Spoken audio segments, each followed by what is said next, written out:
Kita niyo yan? Philippine government. Kita niyo yan? Dapat ganyan ang airport. Ganyan ang airport. Hindi yung putang ina nyo. Kung hindi kayo magnanakaw, ganito airport natin o baka mas maganda pa dyan.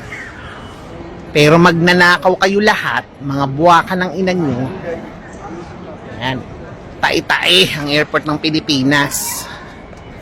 Bulok. Parang kayo. Mga bulok kayo, mga bulok kayong kaluluwa nyo. Magnanakaw.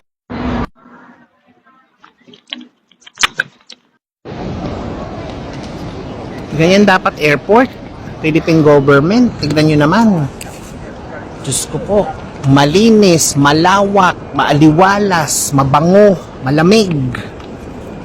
Ang inang Pilipinas. Airport natin sa Pilipinas. 650. Bulok. Ang putang ina. Vocalator hindi gumagana. Inang yan.